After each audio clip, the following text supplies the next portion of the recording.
Welcome to Trail Tales ARP a running podcast for every type of runner. with Sean Soban and Russell the Runner. Hi, everyone. It's Russell the Runner with Trail Tales ARP, and we have a beyond amazing guest with us today. He is a finisher of the Cocodona 250, which is a 250-mile ultramarathon through deserts, canyons, and mountains with 40,000 feet of elevation gain in Arizona. He's had multiple 100-plus mile journeys in his life.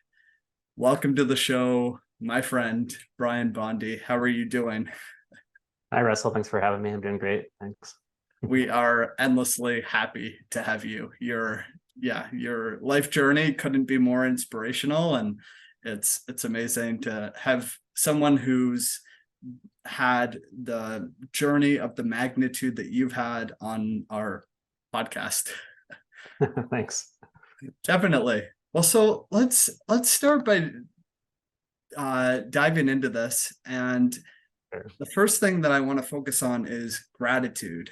And I feel grateful to have met you, Brian. Thanks. Definitely. And how I met you is at the FAR, which, for those who don't know, is an acronym for First Annual, it's a lowercase w, We Ultra Run. That's how that acronym works. And it was founded by an amazing human in Casey the Vierge. It is a 100-plus mile journey around Essex County, for those who don't know that as well.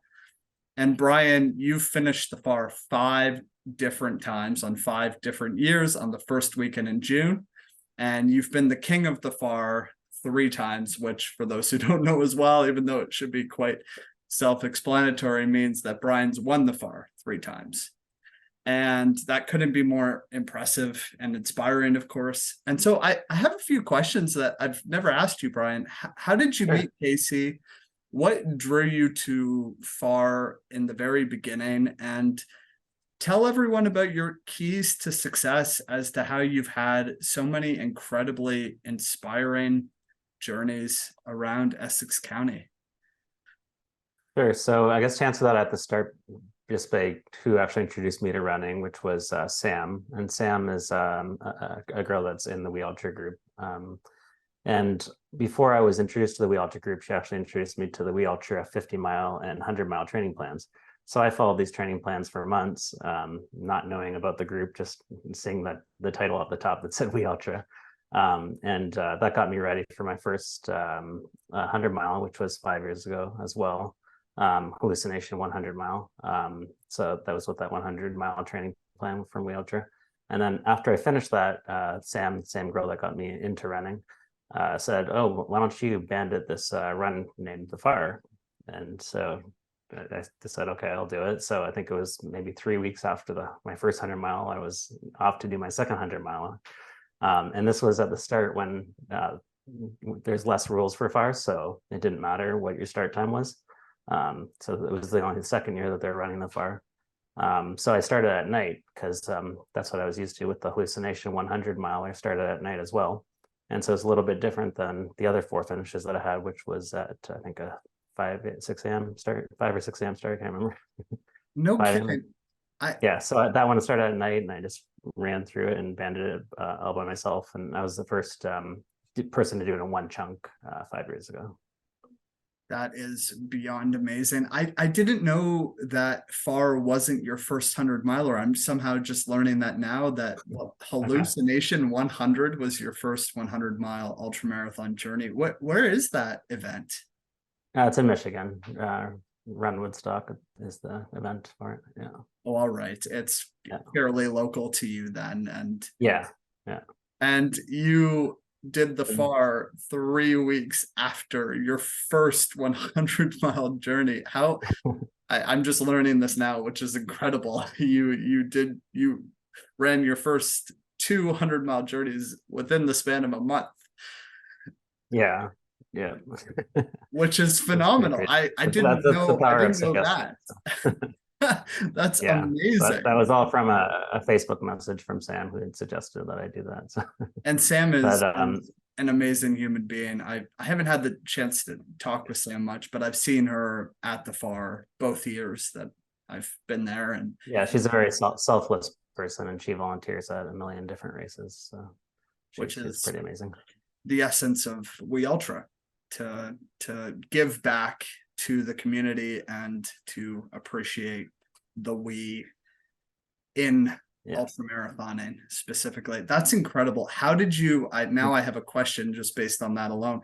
How did you recover in between those 3 weeks in order to have your second 100-mile journey just a few weeks later at the special event of FAR? I think just ramping up slowly, like after like a week, probably I didn't do anything. I don't even remember, to be honest, but probably a week of not doing anything, and then just stepping the distance back up by try to get as close back to 100 miles as possible. Because when you're training for 100-mile, you usually hit those 100-mile training weeks a couple times, but I don't think I'd probably quite got back up to 100-mile week before the next 100-miler, but Oh no, yeah, that's hilarious. Yeah, I think anyone, even professional ultra runners. I mean, I know Courtney Dauwalter, for example, right now she set the course record at Western States, and now she's doing Hard Rock coming up. Those are a few weeks apart. I doubt even she is doing a 100-mile week in between, and she's arguably the best female Harvey ultra Lewis. runner in the world. Yeah, Harvey Lewis just did Mad Cow Gully, I think it's called, Backyard Ultra with 375 miles or something like that. And then he did Badwater like less than 3 weeks later. So, and he didn't have a 100-mile week in between those two. There's no way. I mean, he had a 375-mile. Yeah, so that's another level of insane. But I was gonna say the amazing thing about the FAR though is not in finishing first or anything like that, but it's just in that there's so many like ordinary people that live their ordinary lives, and they just go out there and do an extraordinary thing and run the 100-miler, and it's just super inspiring to watch all these people that do that. So and a lot of people don't treat it as a race per se, like a typical race that you'd see where they're trying to get first. That kind of just happens almost by accident in this race, and it's it's just amazing to see people just going way beyond what they believe they could. And if they don't get it that first year, they come back the next year and the next year and the next year, and then just seeing them do it after a few years is really awesome to see. Absolutely. It's FAR shouldn't be viewed as a race. It's a spiritual journey, and ordinary people who we have witnessed, obviously you many more years than me, albeit I've been grateful to be part of the FAR for 2 years, of course, and it is absolutely ordinary human beings pushing their limits, and the time truly doesn't matter. It's about what you learn about yourself and how you grow as an individual, and the lessons that you take away from it in order to grow and to be better for the future, of course. For sure. And that's another thing I love about the FAR is that I get to do with my son every year. And every year he kind of pushes past his previous furthest distance. And so it's a nice way for us to connect and bond. Well, you're an incredible father, Brian, first and foremost. And Ronnie, for those obviously people on our podcast haven't learned about Ronnie yet, he is Brian's 14-year-old son, correct? That's correct. And Ronnie has finished the FAR on 3 different occasions, of course, in multiple chunks. He's a teenager, and he, as you mentioned, he ups his distance every year, which couldn't be more amazing. And this year he did the 100 miles in an 8-day span, from what I saw. Yeah, 7, maybe 6 actually. Yeah, which is, that goes to show that Ronnie, who is 14 years old and I know he had a few soccer practices in that week as well. That goes to show that's the spirit of FAR. Ronnie is a huge part of showing that age is not a barrier to teenagers joining the FAR earlier, and and pushing their limits as much as they can. And you couldn't be a more inspirational father, Brian, and Ronnie couldn't be a more inspirational athlete, especially at his age. Thank you. It's also amazing on the other end of the spectrum when you see someone older than you doing it too, and just watching people really kill like a 100-mile race at an older age. It really gives you something to strive for too. So definitely, I know. Yeah, there's a few older individuals in which I know. Shout out to Dale Voigt, who's my close friend, who introduced me to the FAR. And yeah, Dale is, I won't disclose your age, Dale, but he's an older gentleman. And I'm not sure if he'll thank you for that one. And Dale's had a beyond incredible life journey. There's so many individuals we could specifically talk about who have had these incredible life journeys that Dale specifically taught me that I personally that I could journey 100 miles on my feet. And I to this day, and will always credit Dale a huge amount for fostering that belief in myself that I could do it. And it's the FAR community as a whole that teaches us. And of course, you now have taught me that anything truly is possible, Brian. And so we've talked about the FAR. Now, let's jump into the Cocodona 250, which, again, to mention that Brian is here as a finisher of the Cocodona 250, which is not kilometers. It is a 255-mile ultramarathon, again, through deserts, canyons, and mountains in Arizona, with approximately 40,000 feet of elevation gain, which is nearly going up Everest 1.5 times, not to mention all of the descent as well, with a huge amount of technical terrain. Let's start off this topic of Cocodona with, tell us about your preparation for this vision quest, and both physically, mentally, and emotionally. I mean, clearly entering this, you have to prepare in all of those elements, and how you found the belief in yourself to pursue a challenge of this absolute magnitude, Brian. Yeah, I guess preparation wise, it's got to start like 14 years ago when I started running. So yes. So everything builds up to that. It's not something that you'd want to just jump into a 250-mile as your first big thing. But given a base of having already done 100 milers, you can definitely bump that up to a 250 after. But I was working through a few injuries this past year. Like I had shin splints, I had a hernia, but it was reducible, which means I can go back in, which was good. So that didn't bother me after. And also I had rolled my ankle as well on a rim to rim run about a month before Cocodona. So I had all that throughout training, but I still was able to train a lot. I just had to do some cross training to make up for the time that I couldn't run on the roads because of the various injuries.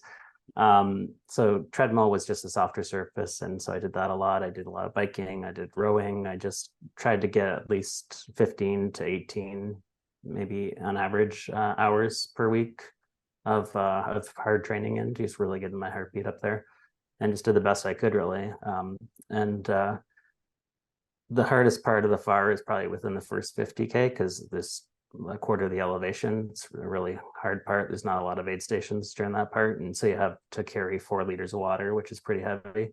4 liters is the minimum, and I wanted to bring more than that, so I also incorporated a lot of weight training while I was doing hills throughout the training leading up to the FAR as well.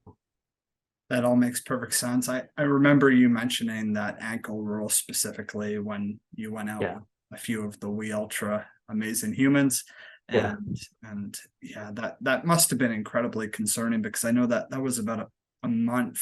It was about a month to 6 weeks before Cocodona that happened. Yeah, I was pretty sure when it happened that I was gonna have to cancel the FAR, but I also had thought that throughout the whole training. I think cancel the FAR or cancel Cocodona? Sorry, not the FAR, Cocodona. I meant to say, yeah. That makes sense. Yeah. Yeah. But but luckily I got there, and just getting to the starting line is really something to celebrate. And I just really appreciated when I was there, just at the start line, just being able to get there through all the challenges, I guess. And how exactly did you heal your ankle in such a short period of time? Was it a huge amount of ice? Yeah, I did compression, I did ice. The compression was kind of hurting a little bit too, so ice and taping helped a little bit too. So combination of that. It wasn't a bad sprain or anything like that, so I think it was more on the mild side. But that actually did affect me during Cocodona, though. On the first night, I had rolled it again, and then I had to get it taped again. So throughout all of Cocodona, not once did I think like, this is so hard, I'm going to quit. But I did have fears that something like rolling my ankles, like, crap, this might be the thing to take me out. I hope it doesn't, and I'm just going to keep going and hope for the best. And actually, after maybe a few hours after rolling it, that's the pain kind of went away and didn't bother me for the rest of the time. I felt it after, of course, but it really only lasted a few hours after they had taped it at Cocodona. I'm incredibly grateful that the ankle roll on the rim to rim about a month prior, and the ankle roll on top of a mountain on the first night during Cocodona, that they were both minor, and that you were able to heal them in a way that, by putting ice and tape, and obviously that helped to, well, clearly you finished the entire journey. And by the way, everyone, Brian was on the trails of Cocodona for 102 hours. And I actually saw at one point, obviously in journeys of this magnitude, many different things can happen. I saw at one point that you ended up off of the route, and actually it ended up adding another half marathon, didn't it?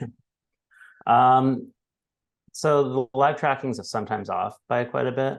I don't think I was ever off the route that much, to be honest, like maybe a couple kilometers at most.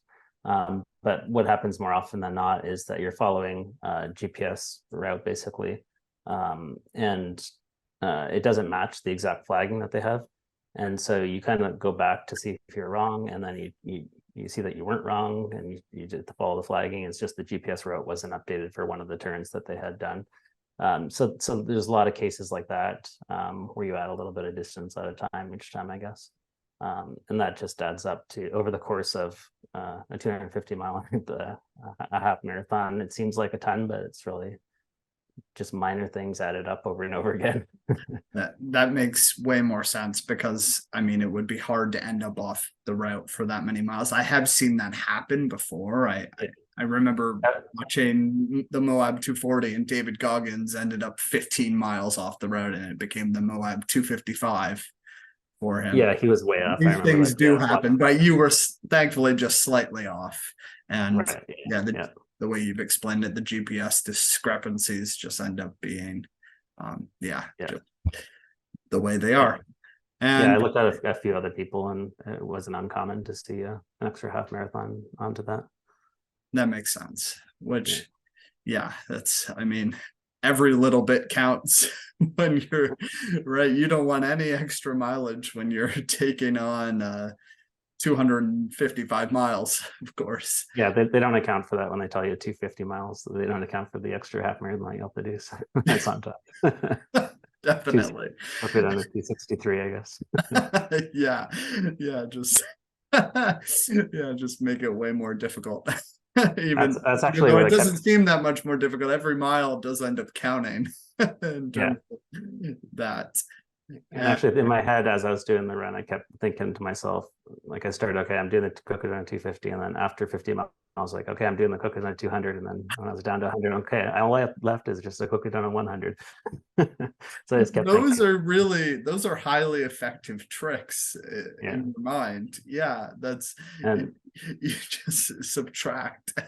And it's amazing when you think, like, right? It's amazing when you get down to 100 miles and you think, it's only 100 miles left, and you've been running for 2-3 days, and it's only 100 miles left. It seems minuscule compared to what you've done already. Yeah, yeah, and I think that's where the shift in mindset comes in. Is just you start looking at things with a different perspective over time after doing something of that distance in time. Definitely. And one other question I have for you, I mean, obviously you were out there for 102 hours. Breaking that down math-wise, everyone, that is 4 days and 6 hours Brian was out there journeying. And I'm curious, did you talk to many people? Did you learn about any of the fellow ultra runners, their life journeys, or hear any inspiring stories while you were out there? Yeah, you do talk to quite a few people when you go out there, and just at the aid stations, you hit an aid station maybe every half marathon or whatever as Yes. well. So you see people there and stop there for a while and enjoy it. But yeah, everyone's really inspiring, and they all have their own stories, and that helps pass the time and keep you awake. And I didn't have pacer for this run at all, so I was really trying to leech on to anyone that I could to to suck on their energy. It makes perfect sense because obviously this is a very much multi-day adventure for you. And Right. did you spend quite, I mean, did you spend a good amount of the miles with other people, or were a good amount of the miles on your own? I'd say a lot more alone than with other people, just because I mean, once you get close to an aid station, and when you're at an aid station, you're always seeing people, but in between, it's not as common. But every once in a while, you might go with someone for like a leg or two of the race. There's 20 different aid stations, so maybe for the span of 2 different aid stations, you might stay with someone, but eventually you kind of break off from their pace. You want to run when they don't want to, or vice versa. So. Which makes perfect sense. Obviously, with the further the distance, the more people spread apart, of course. You know, in a distance of this magnitude, people end up days apart, which Yeah. makes sense why you spent the vast majority of your time alone. But that must have increased your appreciation for when you shared miles with others, right? Yeah, and one of the nice things about this race in particular too is that they have 2 other races that overlap sections of the race. So you start with all the Cocodona 250 people, but once you get 125 miles in, Sedona Canyon's 125 Yes. starts. So that's like the half Cocodona, I guess. And then there's the Eldon Crest 36, which is the last 36 miles as well. So you have these fresh people that really are nice to talk to, and get just fresh people to talk to, and really fills out the field a little bit more. So that helps as well. Yeah, Jeff Browning, who's one of the most prominent ultra runners out there, I believe he definitely he won the canyons, or the Cocodona Awesome. one, 25. Yeah, awesome. Yeah, That's cool. Right. yeah. Sweet. No, Jeff Browning's a huge inspiration, but everyone out there in general is a huge inspiration, of course, right? Everyone There was almost everyone I talked to out there had done it a previous year as well. I don't think I talked to one person was their first year. So wow, that's I'm sure there was a lot of people, but just I guess the people that I tended to talk to all had done it, usually the year before. And they had a course reroute the year before. So I think a lot of people, and they cut out like the hardest part, which was the first 50K. And they had to reroute that. So it was less elevation. So I think a lot of those people really wanted to go back for the original Cocodona experience. And that's probably why they came back that second year as well. that makes perfect sense. That's they obviously every adventure is a different experience, and from that it's everyone wants to test that out and see what that journey will bring to all of the wonderful human beings who are in our beautiful sport. Diving in deeper here, I'm curious about a wide range of specific topics. With regards to your nutrition, your sleep strategy throughout, I know you and I have talked about that, your sleep strategy, as well as how you specifically took care of your feet. We've talked about that as well, but I'm sure our listeners and our amazing audience will want to hear, as well as some of the hallucinations that you had over this 4+ day vision quest, and some of the most memorable memories and biggest lessons you learned from finishing a journey of this magnitude? That's a lot of things. Let me know. There's a lot of things. Let's take them one by one. Thing at a time. Yeah, let's just take it one by one. Nutrition, I think, was the first one. Nutrition. Yeah. All right. Nutrition. Yeah. Remind me. So nutrition, I had packed all the calories that I needed at every aid station that had a drop bag. So not every aid station had a drop bag access, but about half of them did. So I would basically pack all the food that I needed for the next 2 aid stations, basically. And I just had that in the back of my pack, and that ended up being way too many calories that I didn't need, and just added extra weight that I figured out later. And the awesome thing about Cocodona is that they have hot meals at pretty much every single aid station. So you have like lasagna, you have burgers, you have quesadillas, you have pancakes, tons of different really awesome food. And they have vegan options and they have meat options.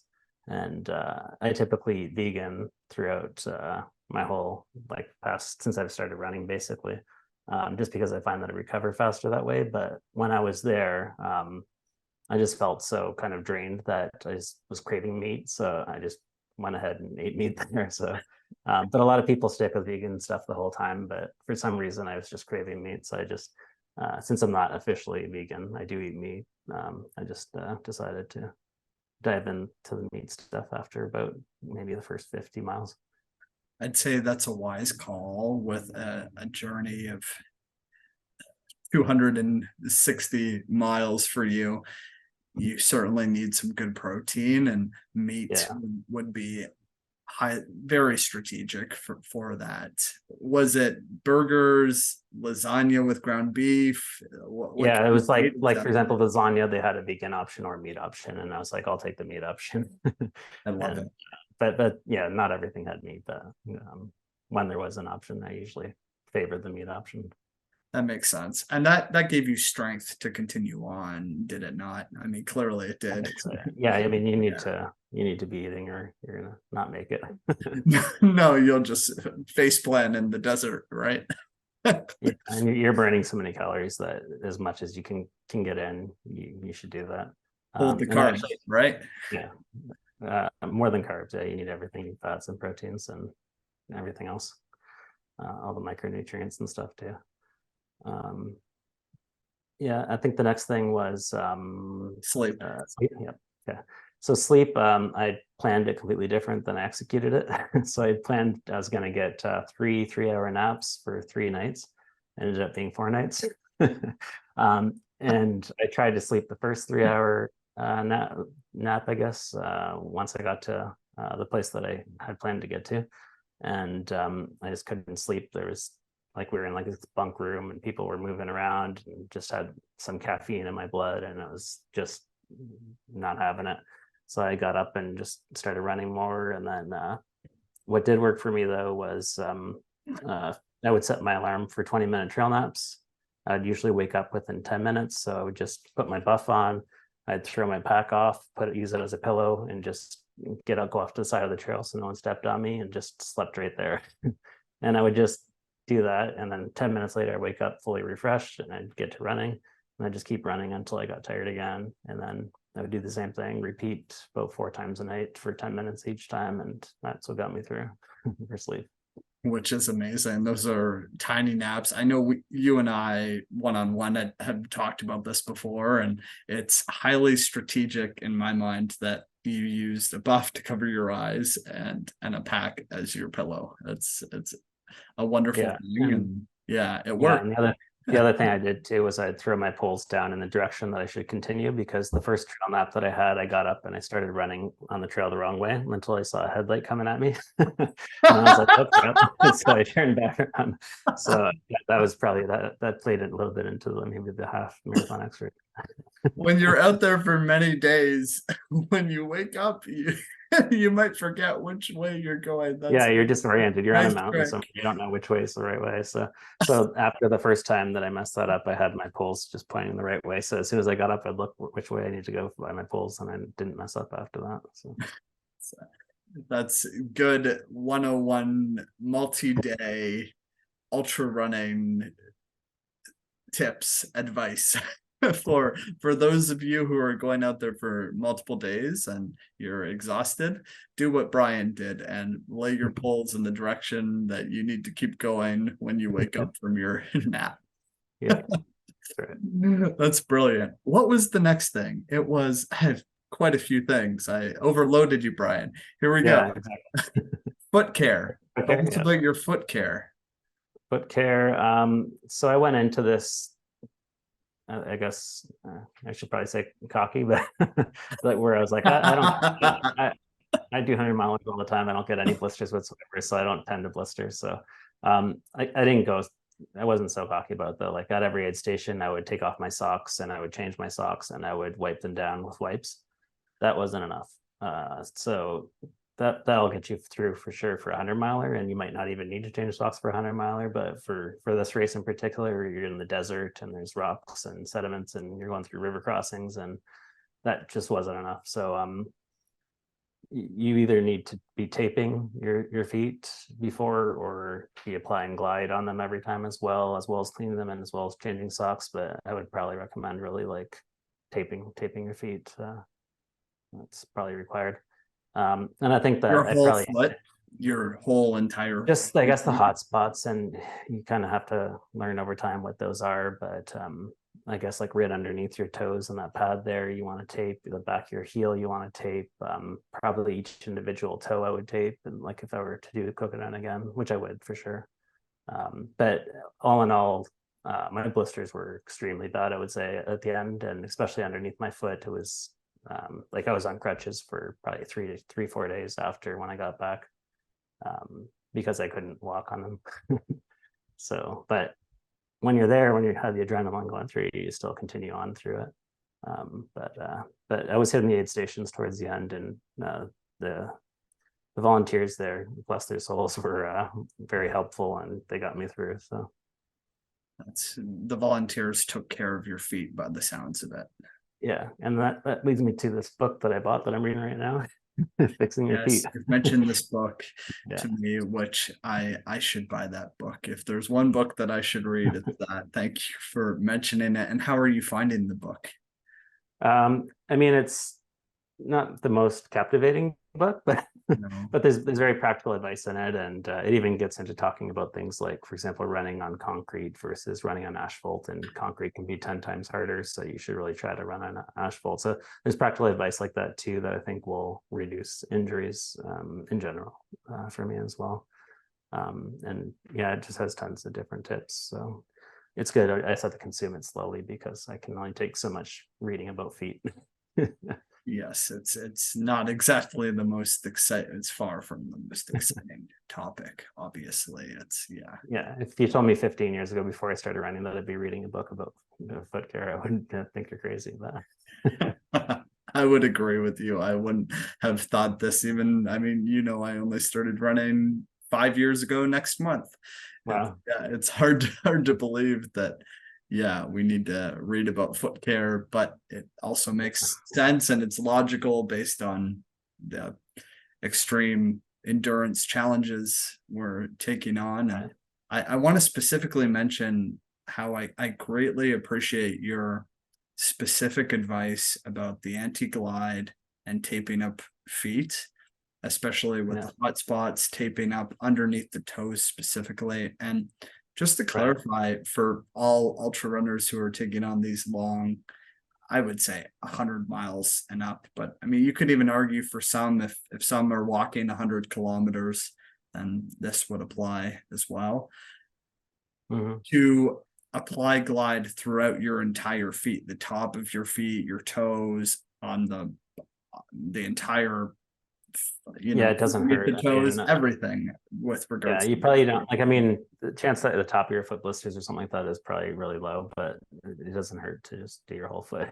Yeah, due diligence for everything, right? And to tape up, especially getting under the toes and on the heel, right? Yeah. I greatly appreciate that advice for me. Yeah. And I'm sure many other ultra runners in our audience appreciate it too. And yeah, foot care is important for longevity in our beautiful sport, right? That's something that I'll do a lot better if I do Cocodona again, which I do want to do. Which goes to show how much you enjoyed your journey and realizing your potential as a human being, and that you want to take on, in which the second time would be completely different, of course, as every adventure is, right? Which is amazing. You want to go back. And you'd probably see, like, if you did it a second time, you'd probably see you wouldn't be doing it in the same time, I guess. So you'd, like, what you see in the daylight would be nighttime probably, and what you see in the nighttime would be daylight probably. So you could see a bunch of new sites, for example, too. But yeah, I'm so appreciative of the run in general. It's just so beautiful to see Arizona so intimately. So it was really amazing. Yeah, I mean, I know you've talked about all of the incredible scenery and the canyons, the desert, the mountains. I mean, there's a deep spirituality in being in that environment, and clearly you found that deep within yourself, which is a beautiful thing. The next thing I want to ask about is, and many people will find this humorous, is hallucinations. What did you see out there? See, quote unquote. So I wasn't new to hallucinations. I'd had them a couple backyards at least before that. So like when you get beyond exhausted, you start to have them, and you just they affect you a lot more at nighttime than in daytime, because you have your headlamp on and there's weird shadows and everything looks a little weird. But I did have them both in daytime and nighttime, just more in nighttime here. But yeah, you're just overheated, and there's a lot of cactuses and cacti, I guess you should say. And I thought I saw Robin Hood off in the distance sitting down reading a book one time, or dressed as that. And I was like, whoa, that guy, what's that guy doing there? That's weird. And I got up closer and it was a cactus. And then I thought someone was taking my picture and it was another cactus. And I thought I saw a jet ski on top of a mountain. When I got there, it was a big rock or something. And saw pirate ships. But the worst thing was at night, just seeing, because you're so tired, everything looks like sleeping gear, like tents, like teepees, like aid stations, and you're just seeing these things, and it's like happening over and over and over again. It's like not even every 5 minutes, like every minute you're seeing, and you start to learn the difference between what's likely fake and what's likely real, and then once you get closer, it becomes obvious what's real and what's fake. But I think I'm getting more used to it, the hallucinations now, but it's a trip. That all could not be more funny, from Robin Hood to jet skis to where can I sleep? This is all difficult. And I'm curious, did you find that the hallucinations were more prominent at night or during the day? Oh, definitely at night, by far, with the headlamp and the shadows that are cast on everything. It makes perfect sense. Yeah, the shadows that probably spooked you and would spook anyone, right? Yeah, that's neat.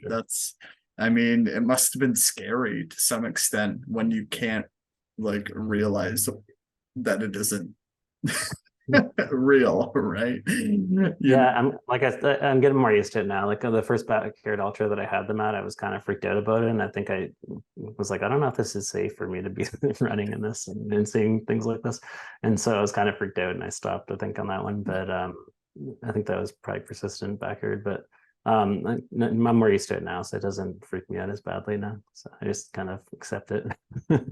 You've become an expert, so to speak, in how to manage your hallucinations.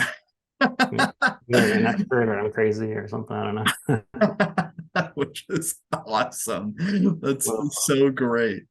The next thing, I mean, obviously we've talked about so much, but what are your most memorable memories? Obviously, the scenery is a huge part of that, but if you could list stuff just in general, what's most meaningful to you in terms of the memories of your 102-hour journey? Just crossing that multi-day barrier. Like I'd done like almost 2 full days before that in backyard ultras, but I really wanted to get past that 2-day barrier, and being able to do that was really meaningful for me, and I think will help carry me through getting better at backyard ultras in the future and better at different races in the future. But just meeting a lot of great people, like you had mentioned earlier on, and hearing their stories. And this was the first water crossings. This has a couple water crossings in it, so just doing that for the first time was really cool. And yeah, it was just my real first like over a long distance multi-day event. So the terrain was completely insane. Like I've never experienced anything that technical before, so it was a really cool experience. Yeah, I'm just very grateful for it. I'm completely amazed by how your furthest previous to that was, of course, 42 hours, and now you've journeyed 60 hours longer than that, which goes to show how the mental fortitude involved in our sport. It becomes more exponential the longer you're in it, and you're living proof of that, Brian, which is beyond incredible. And your mental fortitude, as well as the physical ability to go through all of the different challenges that you did, it couldn't be more incredible. And it clearly shows that you're capable of anything in our beautiful sport, which I'm sure you agree. I don't know about that, but that's giving me too much credit. Thanks. No, I mean, you are capable of anything you set your mind to. I'm sure you know. I think just like I guess I'm good at having a lot of grit. I'll put it that way. So I think I can push through really tough times and get through them. But I think there's always the chance that you like legit get injured, and you just physically can't do it, or something like that. So. Yes, that does make sense. There are at times extenuating circumstances that will prevent any individual at any given time from being able to continue, of course. And those are, and you don't want this to be ever like your last run, or to do something that's long-term damaging to yourself. So there's always that aspect too, where at the end of the day, any particular race is just a race, and you don't want to do long-term damage to yourself above anything else. Definitely, in which obviously the more extreme challenges you pursue, such as the Cocodona 250 or even anything shorter than that, it all depends on the individual and their ability, as well as considering the risks that are involved in order to place an emphasis on having longevity in ultra running. I mean, I know some individuals who have taken on the Bruce Trail, who I'm sure you know about as well, of course. And you know, they're beyond phenomenal, and I'm grateful to have seen that their ultra running lives haven't ended as a result of doing the 900 kilometers on the Bruce Trail. That's a good example to give, because there is severe risk. The more you up the distance, it becomes exponentially more and more likely that there could be long-term permanent damage, right? Yeah. But I think like there's something in the terrain too that makes a big difference. Other than the blistering that I talked about, like Cocodona, I wasn't that sore. Like my legs weren't extremely sore. And to be honest, Far that I did a month or whatever later was a lot harder on my body, just because there's so many concrete sidewalks that you're running on, and I really felt muscular, like and joint wise, that just it was more of a beating on my body than Far was. But if you take away the blisters, or rather than Cocodona was, right? Far was harder on my body than Cocodona. Than Cocodona, yeah. Which makes perfect sense. Obviously, I've been in the Far, and I can relate to, I mean, obviously I didn't journey 260 miles a month before, but and like Far, for anyone that doesn't know, is 100% flat. Like you might have like a meter of elevation. I know. It's the surface that really matters, I think, and with a lot of sidewalks and concrete, it's just harder on your body. And Cocodona is the other extreme with the 40,000 feet of elevation. It's like 9,000 feet at its max, though. So it's not, you had mentioned 1.5 Mount Everest. It's not quite like Mount Everest because the oxygen would be super thin at 29,000 feet, whereas 9,000 feet is not as bad. It's still harder to breathe on those plateaus and on those mountains, but nowhere near what it would be like on Everest, though. That makes perfect sense. That's an important distinction in terms of the environment, but in contrast between Mount Everest and the Arizona deserts, obviously different environments with different effects on your lungs based on that, right? Yeah, I think you really want to see what the elevation gain is for a race that you're getting into, but also how long are you running at a high elevation is another factor that I think probably most people overlook, that I certainly did. And where, like, when you're running at 9,000 feet for an extended period of time, it's a lot harder to breathe and it's a lot more taxing. So I was looking forward to the times when I was actually lower. Even if I had a climb ahead of me, it's just easier to breathe in those cases. And did you find it difficult? I mean, how would you define the level of difficulty in terms of, on a scale from 1 to 10 for you personally in being up at 9,000 feet? I don't like it. It's not like you're like gasping for air or anything like that. It's just it feels like you're giving more effort to do the same speed, I guess. It's a good way to describe it. Which makes perfect sense. Of course, it's just much more difficult than, of course, being down at low elevation where it's easy to breathe, right?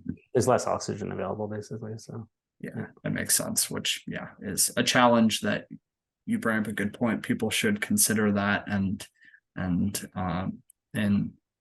deciding which challenge to pursue, and from there, being cognizant of those factors before committing, right? Yep. And another factor too with the elevation is that it's a lot cooler temperature wise when you're at the top of a mountain or a plateau, and when you're at the bottom. So the temperatures varied throughout Cocodona during those 102 hours and throughout that distance from 20 degrees Fahrenheit at the coldest to 100 degrees Fahrenheit. So you're getting quite a big range there, and that's where the drop bags really come in handy to have a variety of clothes that you need to change into, because it also matters if you're hitting these things in daylight or at nighttime. Yes, and given how you were originally anticipating approximately a 3-day adventure and it turned into a 4-day adventure, did that make it difficult in terms of accessing where your jackets were based on night versus day and the clothing that you needed? No, I think I planned out pretty good, and I knew that I could plan out pretty accurately the first day. And then after that, I just kind of had no idea. Like, I guessed something, but I planned for anything. I didn't know which sections I'd be hitting during the day, which sections I'd be hitting at night. So I just kind of packed both pants and sweaters. And at one point, I think I was wearing like 4 different shirts, like 3 sweaters and a shirt, just to stay warm during this desert run. Yeah, that's quite the attire. But obviously it kept you warm in those cooler temperatures, of course. Yeah. Which is how you managed throughout your entire 100, I still can't get over it, 102-hour adventure for a quarter days. It's beyond phenomenal, Brian. Well, let's get into the last question that I have for you, which is a deeply meaningful question. And obviously this relates to the conversation we've just been having in terms of longevity in our sport, and considering that while planning for the future, of course. What are your biggest dreams for the future in ultra running? And again, I want to reiterate, while considering injuries can happen, of course, and different types of problems can come up that relate to, of course, not being able to continue. But I do believe that you are capable of anything that you set your mind to, within considering all of the logistical factors, of course, Brian. And based on that, what do you have in mind for the future, or have you not thought that far ahead yet? I have more goals than I can count, really. I want to do a lot of 200-miler runs. So the popular ones are like Moab, Bigfoot, like Tahoe, and then other popular races like Badwater. The only maybe distance-wise longer one that I have my on is maybe Vol State, which is a 500K. Lazarus Lake. Yeah, I follow all his stuff. So, in terms of backyard ultras, I think that's like where I kind of specialize as a runner, and I would say, so I want to set a Canadian record one day. I want to win set a new world record in it. But those are like huge goals that I may never achieve, but I can dream though. I can work towards it, and we'll see what happens, right? Well, I believe in you to no end, Brian. Thank you. You've come an incredibly, phenomenally long way, and truly the sky is the limit for you in my mind. And I can't see you. I mean, I know there's never the furthest thing from any guarantees in our beautiful sport, and that's one of the things that makes it beautiful. But I can see with you have some of the most phenomenal grit I see out of any ultra runners out there. And I can't see you achieving that and setting a record one day, but keeping in mind again that it's never guaranteed, right? Right. Yeah. And all these things, ideally, I would like to do with my son too, right? Ronnie that runs, and we talk about going back to Cocodona together one day, and just being able to experience those things with him, I think would be awesome too. So I got to try to stay fit so I can stay as fast as him as long as I can, and hold on to it as long as I can, because he's about to pass. I saw jokes about that in the Ronnie Runs group, which is amazing. Yeah. And Casey mentioned just hold on while you can, because it's going to happen. He's right. Yeah, and I think that'll push me to work hard and be diverse in my training and do interval training and things like that, because I know that he's going to get faster than me if I don't. So it'll be good for me. Definitely. His record was just over 22 minutes for the 5K, right? Yeah, and just fast for his age. Within 1 year, he improved it by 3.5 minutes. So he's that's right, faster, which is amazing, especially at his age. That's incredible. And Ronnie's furthest journey came a month ago, obviously during the FAR. And it was, I knew he ran, it was a kilometer or a mile past the halfway point of the FAR. Because about a mile, yeah. So 51, I think. Yeah. So now the next goal for Ronnie, who's only 14, he's done 82 kilometers. Surely now the next goal is 100 kilometers, right? In terms of and distance. We're looking at some September runs, either that Dam Hill in London, I think it is, that one, or the Woodstock one that I talked about that I did my first 100-mile out. They have 100K there as well. So looking at possibly one of those in September. If not, then it'll be at the FAR next year. That's amazing. I've heard about that event, that Dam Hill. It's obviously a funny name. I've never done it, but I keep hearing about it too. Yeah. Well, I hope that works out, that Ronnie can go there, and obviously you all go, and as a family, and that would be amazing. That's only a couple months from now that he could be attempting 100 kilometer ultra as a 14-year-old, which is beyond phenomenal. Pretty insane, yeah. I mean, but clearly you've set the best example for him, Brian, you being the amazing dad that you are, and thank you. That's how he's come this far as well. You leading. Well, the hardest part is trying to hold him back, because he's got big dreams. Yeah, and the world is his oyster at his age. It couldn't be more exciting. Wow. Well, Brian, this has been a beyond amazing conversation. I feel incredibly grateful to have had this conversation with you, and you know, I couldn't be more inspired by you. You are a true testament to grit, mental fortitude, and pursuing and absolutely being amazing and pursuing your limits, both physically and mentally. And your journey couldn't be more inspiring. And I'm sure, obviously, everyone's going to love this podcast because of how amazing you are. It was fun, and you're way too kind. Thank you very much. Simply the truth. It's you're amazing, Brian. And so we like to end the podcast with our phrase, which I know. are you ready for it? Yeah. Run wild. Yep. You beat me to it. I love it. All right. Run wild.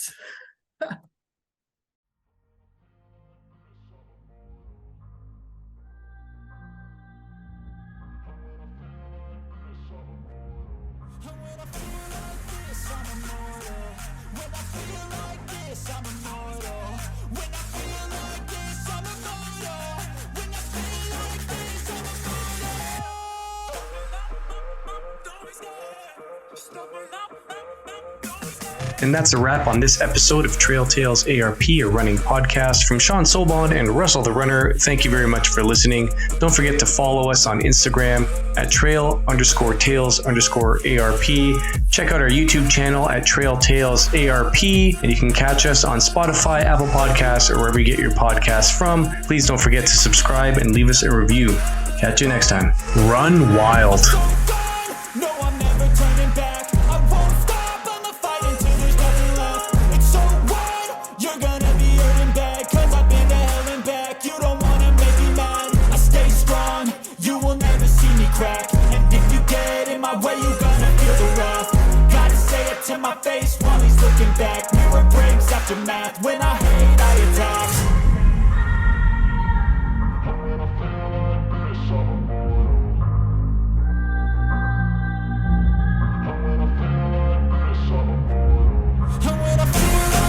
I'm immortal. When I feel like this, I'm immortal. When I feel like this, I'm immortal. When I feel like this, I'm immortal. Don't be scared. Just open up.